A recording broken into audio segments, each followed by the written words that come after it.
yo voy a hablar del diagnóstico de la enfermedad inflamatoria-intestinal. O sea, la charla queda un poco deslucida porque debería ir quizás antes la clínica, que se verá más adelante. Y sobre todo de las pruebas diagnósticas y aquellas herramientas que tenemos a nuestra disposición para digamos, sospechar, orientar o hacer un cribado de la enfermedad. Bueno, como saben, o probablemente saben, realmente la enfermedad inflamatoria intestinal no tiene signos o síntomas patognomónicos y por tanto el diagnóstico se establece mediante la combinación de una serie de criterios, ¿no? Criterios clínicos, biológicos, endoscópicos, radiológicos o histológicos. Al tiempo que debemos de descartar otras enfermedades que pudieran tener una sintomatología similar, enfermedades funcionales como síndrome de intestino irritable, tipo diarrea, neoplásica, o también otras enfermedades inflamatorias. La sospecha clínica es fundamental para orientar bien al paciente y alcanzar el diagnóstico, y esto tiene gran importancia sobre todo porque los cuadros clínicos presentan una gran variabilidad de las dos enfermedades. Esto va a depender de la extensión, de la gravedad de la enfermedad, el comportamiento, sobre todo en la enfermedad de Crohn, y de la localización del tramo, digamos, del tracto gastrointestinal que afecte la enfermedad, ¿no? Todo esto viene recogido en las clasificaciones fenotípicas de Montreal. Os digo que es muy importante la sospecha clínica del paciente para, como digamos, un primer paso para alcanzar el diagnóstico. En cuanto a la analítica, existen pues, múltiples parámetros que, si bien no son diagnósticos, pues sí que pueden ayudarnos en un contexto clínico determinado a sospechar que el paciente padece una enfermedad inflamatoria intestinal. La anemia ferropénica es muy frecuente en estos pacientes en el contexto de una enfermedad crónica. La leucocitosis o trombocitosis como reactantes de fase aguda, la hipoalbuminemia también por la severidad de la enfermedad y también como consecuencia de la malnutrición, así como la hipocolesterolemia, los déficits vitamínicos de vitamina B12 o de ácido fólico. Siempre pues se debe realizar coprocultivos y parasitogenesis para descartar enfermedades infecciosas y una toxina de Clostridium difficile. Hoy en día está bastante en boga el uso de biomarcadores, como vamos a hablar ahora, para el cribado especialmente de la enfermedad, aunque también tienen otras muchas aplicaciones en estas enfermedades. El biomarcador se define como un indicador del estado biológico y debe ser útil para diferenciar un estado biológico normal de uno patológico y también para evaluar la respuesta a un tratamiento. Como saben ustedes, en la enfermedad inflamatoria intestinal existe una respuesta inmunológica exagerada frente a la mucosa del tracto gastrointestinal, una respuesta tanto humoral como una respuesta celular. Humoral, lo que nos va a interesar pues, son la síntesis de determinados anticuerpos o anticuerpos frente al citoplasma de los polimorfonucleares neutrófilos o anticuerpos frente a determinados antígenos bacterianos. Una respuesta celular, sobre todo una respuesta celular tipo T, con la síntesis de citoquinas proinflamatorias y de reactantes de fase aguda. Además, se va a producir una migración de polimorfonucleares neutrófilos hacia la mucosa intestinal, y esto hace que podamos detectar determinadas proteínas en las heces, productos de degradación de los polimorfonucleares neutrófilos que nos van a servir como biomarcador. Dentro de los marcadores serológicos, los que más se recomienda por la guía, la Organización Europea para el Estudio de Crohn y Colitis, pues son la proteína C reactiva y la velocidad de sedimentación. Y dentro de los fecales, sobre todo la calprotectina. Los fecales pues, presentan ventajas con respecto a los serológicos, que son más específicos porque se encuentran limitados a enfermedades del tracto gastrointestinal. En cuanto a la proteína C reactiva, es como estamos acostumbrados a realizarla o a solicitarla en la práctica clínica, saben ustedes que es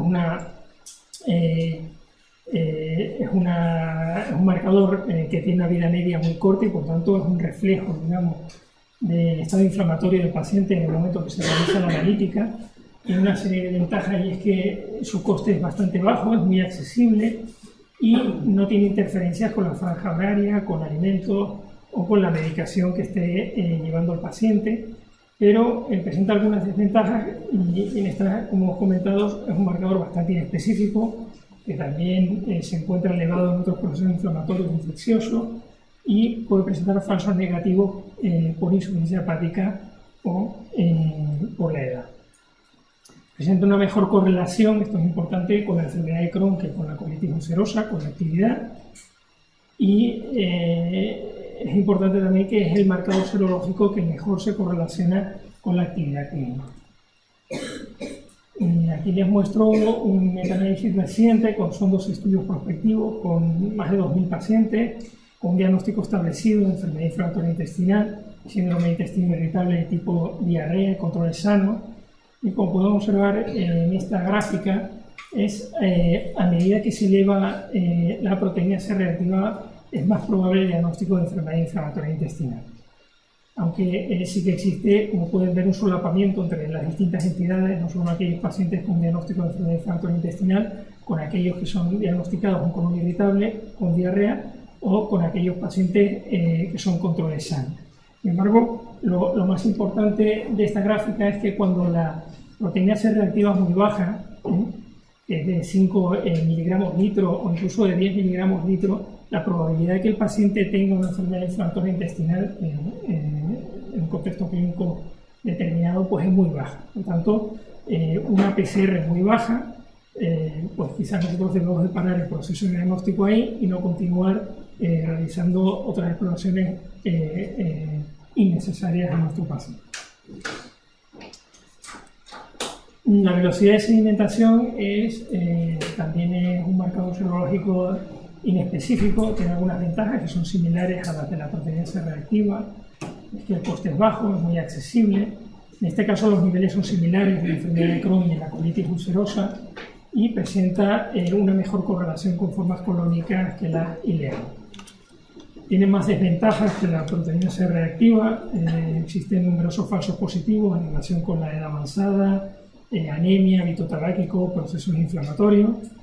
Y otro, digamos, hándicap importante es que la vida media es más elevada, de más de una semana y por tanto no es un reflejo, digamos, de la actividad inflamatoria del paciente. Bueno, este es el mismo metaanálisis que les he mostrado previamente, pero pueden ver ustedes cómo realmente no hay ninguna correlación, ninguna capacidad de discriminación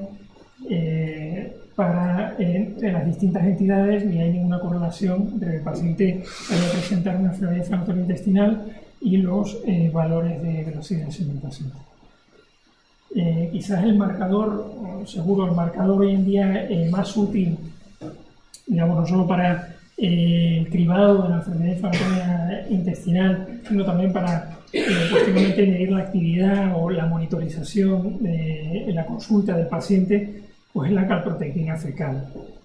Como ya hemos comentado, es un producto de degradación de los polimorfos nucleares neutrófilos activados hacia la mucosa intestinal y por tanto existe una correlación directa entre el grado de inflamación y la migración de estos polimorfos nucleares y la detección de calprotectina en las heces del paciente y presenta distintas utilidades para el cribado, para el diagnóstico, también para la actividad, para evaluar en pacientes ya diagnosticados de enfermedad inflamatoria intestinal si existe actividad o no, o se encuentra en estado quiescente. Peor marcador en formas ileales que en formas colónicas. Es muy útil también para la monitorización del paciente en la consulta. Los valores normales habitualmente son por debajo de 50 microgramos por gramo de heces. Da muchas ventajas, es muy sencillo de realizar, solo requiere de una muestra fecal, es barato, es estable a temperatura ambiente, puede durar hasta una semana, aunque se recomienda la conservación en frigorífico. Presenta elevación, un descenso rápido, por lo cual es un reflejo, digamos, de la actividad inflamatoria del paciente y es específica además para procesos inflamatorios del tracto gastrointestinal y no otro tipo de infecciones o procesos inflamatorios. Presenta algunos falsos positivos, edades, digamos, límite o pacientes en edad pediátrica, sobre todo por debajo de 5 años o pacientes añosos, La dieta baja en fibra también puede condicionar la elevación de la calprotectina, el sedentarismo, el elevado índice de masa corporal, consumo de AINES o el consumo de crónico de inhibidores de bomba de protones. En ocasiones sí que puede influir, y ya digo, pues estos son factores ya digamos importantes, ¿no? Y que pueden artefactar el resultado. Tiene gran importancia sobre todo por la prevalencia del consumo de estos medicamentos en nuestros pacientes. Aquí pueden ver ustedes cómo enfermedades infecciosas gastrointestinales pues, también pueden producir una elevación de la calprotectina fecal, enfermedades neoplásicas, enfermedades tan prevalentes como la enfermedad celíaca o enfermedad diverticular, sobre todo en el contexto de una diverticulitis aguda o colitis microscópica. Aún así, en el mismo análisis que les he mostrado previamente, también podemos observar cómo existe una correlación positiva entre los niveles de calprotectina fecal y la probabilidad de que el paciente presente una enfermedad inflamatoria intestinal. Una vez más, pues también existe un solapamiento entre los valores de calprotectina con pacientes que no padecen de ninguna patología y pacientes con síndrome de intestino irritable tipo diarrea, pero en aquellos pacientes que presentan una calprotectina fecal muy baja, pacientes por debajo de 40 o 50 microgramos gramos, es decir, pacientes con una calprotectina dentro del rango normal, pues probablemente podamos descartar una enfermedad inflamatoria intestinal y estos pacientes igual en una consulta digamos general, una consulta de atención primaria, pues quizás estos pacientes no debamos de proseguir con el proceso de diagnóstico solicitando otras exploraciones más costosas y más molestas para el paciente, como una colonoscopia, por ejemplo. Aquí les muestro esta diapositiva las ventajas de las dos técnicas digamos, de mayor interés, ¿no? Para el cribado de la enfermedad inflamatoria intestinal. Son técnicas invasivas de bajo coste que son útiles en distintos escenarios para la monitorización del paciente. Cuando se combinan, pues presentan una mayor predicción, sobre todo para la recidiva de la enfermedad. Da valor predictivo para evaluar la gravedad, la recidiva, la respuesta al tratamiento con anti-TNF, y también pueden presentar utilidad, sobre todo la calprotectina, para curación mucosa. Pero existen algunos inconvenientes, como están sujetas las variaciones, sobre todo la PCR, hay diferencias entre enfermedad de Crohn, colitis, no son del todo específicas para la enfermedad inflamatoria intestinal, como hemos visto, no siempre son bien aceptadas, sobre todo las pruebas en S, y los umbrales pues no están bien establecidos, aunque probablemente más que no establecidos es que existen distintos umbrales dependiendo del contexto clínico del paciente, dependiendo del tipo, digamos, del tipo de pacientes que damos o del escenario en el cual se desarrolla nuestra actividad clínica, la atención primaria, atención especializada, consultas monográficas. Probablemente los puntos de corte pues, deben de ser diferentes, y en consulta de atención primaria debemos de elegir un punto de corte más bajo, punto de corte para cribar, digamos, la enfermedad, como hemos visto, y en consultas especializadas pues un punto de corte un poco más alto para medir actividad o para evitar en unos pacientes realizar una colonoscopia, y debemos fijarnos, debemos establecer el punto de corte pues, más alto. Aquí, en cuanto al diagnóstico específico de enfermedad inflamatoria intestinal, esto realmente no se utiliza, demasiado en la práctica clínica, tiene mayor interés los anticuerpos, sobre todo para diagnosticar o para diagnóstico diferencial entre colitis ulcerosa y enfermedad de Crohn. En caso de colitis que no se haya podido clasificar, pues entonces podemos disponer de estos anticuerpos. Los anticuerpos frente al citoplasma de los neutrófilos y los anticuerpos frente a Saccharomyces cerevisiae. Los primeros son muy específicos para la colitis ulcerosa y los segundos para la enfermedad de Crohn, pero como pueden ver, realmente hasta el 50% de los pacientes con enfermedad inflamatoria intestinal son negativos para ambos anticuerpos, y esto hace que las guías de práctica clínica realmente no recomienden el uso de estos anticuerpos en la práctica clínica de forma rutinaria. Aquí les muestro un metaanálisis, en el cual como pueden ver, cuando se solicitan los ASCA y los ANCA, los primeros son positivos, pues la especificidad es muy elevada, es decir, podemos estar bastante seguros de que el paciente lo que presenta es una enfermedad de Crohn, y viceversa, cuando los ANCA son positivos, los ASCA son negativos, pues podemos estar bastante seguros de que el paciente lo que presenta es una colitis ulcerosa y no una enfermedad de Crohn.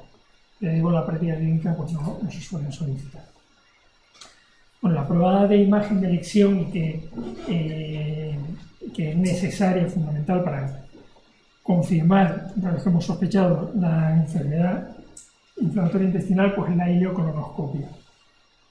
Además, no solo nos aporta un diagnóstico, digamos, por imagen, que puede presentar características típicas muy sugestivas de estas entidades, sino que también podemos obtener biopsia y, por tanto, un diagnóstico anatomopatológico.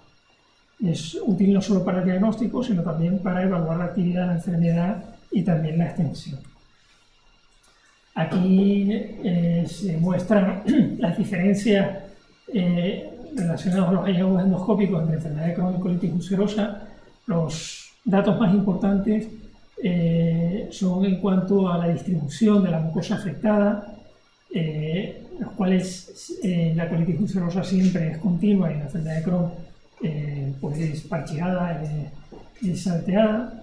En cuanto a la localización de las úlceras, en las que en la colitis ulcerosa pues siempre están en el seno, digamos, de mucosa inflamada, mientras que en la enfermedad de Crohn pueden hallarse mucosa inflamada y mucosa circundante normal.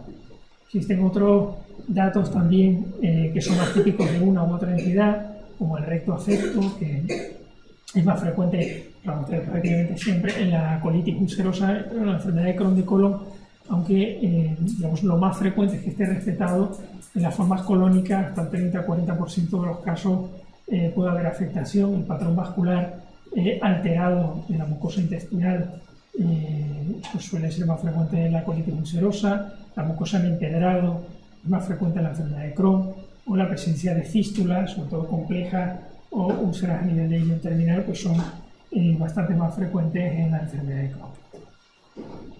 Aquí muestro una imagen de una pequeña úlcera, un afta. Es importante que reconozca también que la mucosa alrededor, el aspecto, en este caso, no sé si están familiarizados con las imágenes de endoscopia, pero la mucosa es totalmente normal.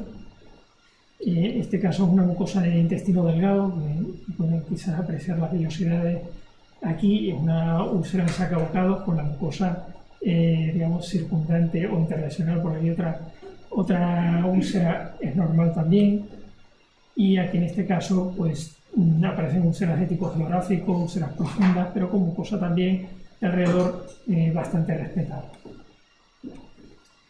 Aquí en este caso son úlceras serpiginosas. Aquí sí que la mucosa entre las lesiones es una mucosa inflamada, pero bueno, son úlceras profundas muy típicas, serpiginosas muy típicas de la enfermedad de Crohn.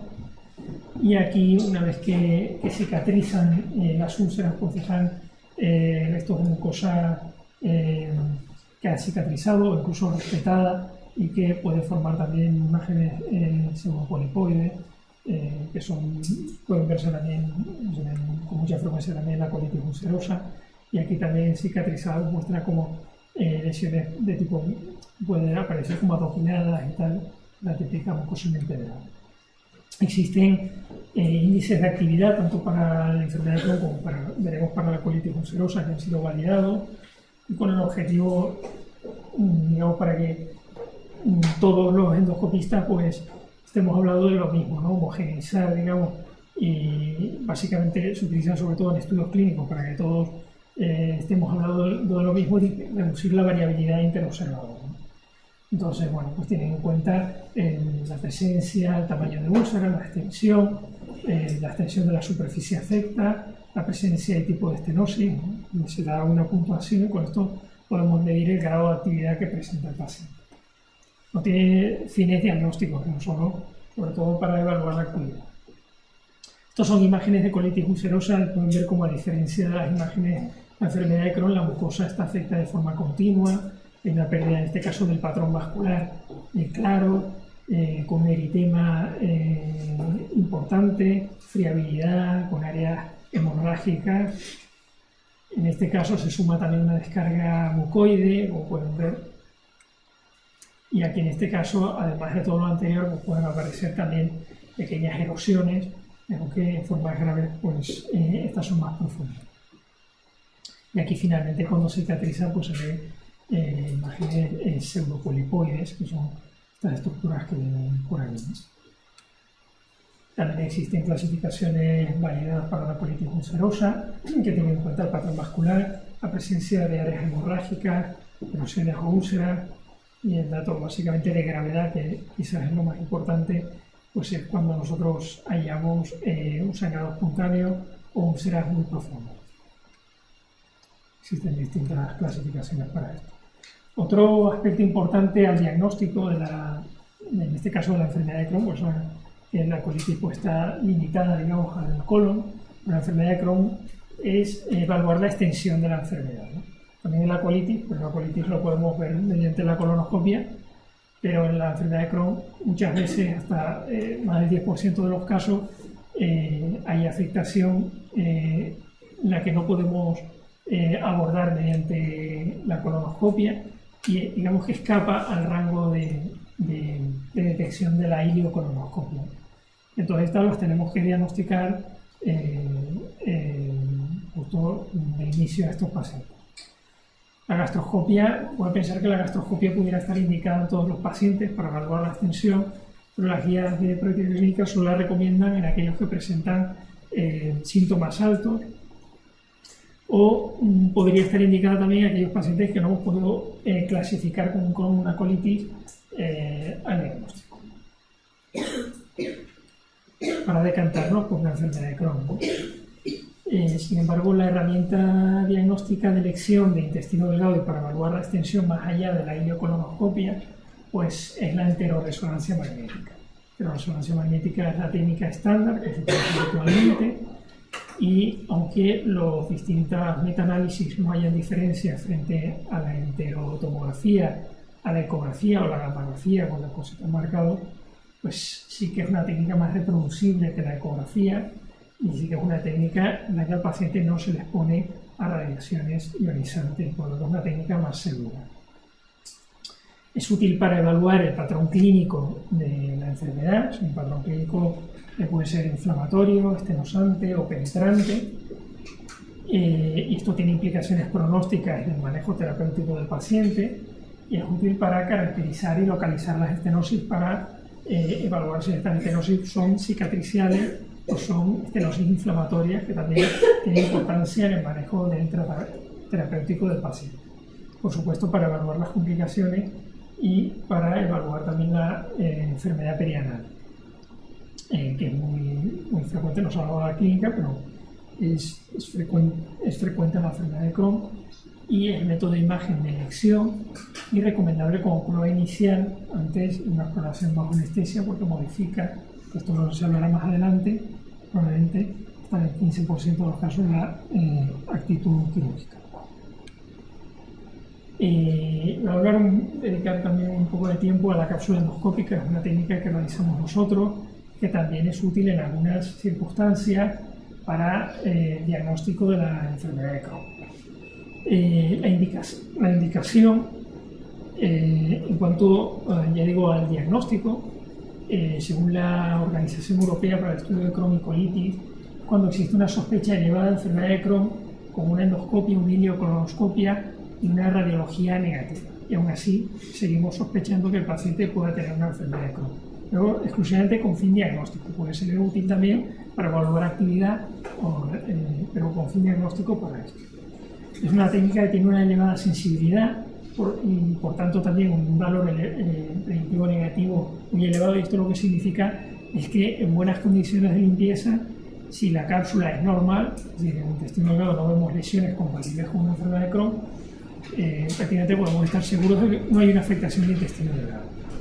Presenta falsos positivos, es decir, es una técnica específica, porque otras entidades como la enteritis por Aedes, ¿no? La enteropatía por Aedes, que pueden producir erosiones de intestino delgado, linfomas, etc. También son patologías que pueden dar una imagen similar a la enfermedad de Crohn. Está contraindicada en caso de, lógicamente, de obstrucción de intestino delgado, de estenosis, aunque el paciente no presente clínica obstructiva, o trastornos de la deglución por motivos claros de retención de la cápsula endoscópica. Aquí les muestro solo un metaanálisis en el que se comparan varias técnicas, ¿no? La cápsula endoscópica con el tránsito valitado, la entero-TC o la enteroresonancia. Como pueden ver, es superior la rentabilidad diagnóstica a otras técnicas, con la resonancia es algo superior, pero no alcanza la significación estadística. También existen, digamos, índices para evaluar la actividad de la cápsula endoscópica, y aunque no son diagnósticos, cuando mayor es la puntuación de estos índices, es más probable que el paciente presente una enfermedad de Crohn. Estas son imágenes de cápsula endoscópica. Aquí pueden ver, estas son imágenes nuestras, se puede observar un área de estenosis cicatricial, cicatriz aquí. Aquí pueden ver cómo viene asociada también una úlcera. Son imágenes de intestino delgado, que una úlcera muy extensa en la cara superior y otra que ocupa casi un tercio de la circunferencia. Estos son el tipo de imágenes que solemos ver. Finalmente, para acabar, en cuanto a la histología,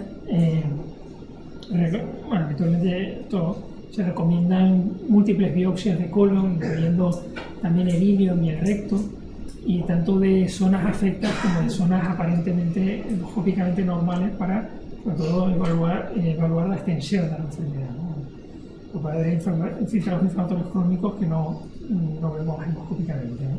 Estos son las características más importantes, ¿no? La irregularidad focal de la cripta, el infiltrado inflamatorio focal crónico, la presencia de granulomas o la preservación de mucina, y uno de estos criterios pues por sí no es suficiente para establecer un diagnóstico definitivo, y en este caso sería necesario 3 criterios: la ausencia de granulomas o granulomas más un criterio. Y ya digo, realmente esta recomendación ha sido validada para muestras quirúrgicas, no para muestras endoscópicas, aunque se contempla, se asume también para muestras endoscópicas.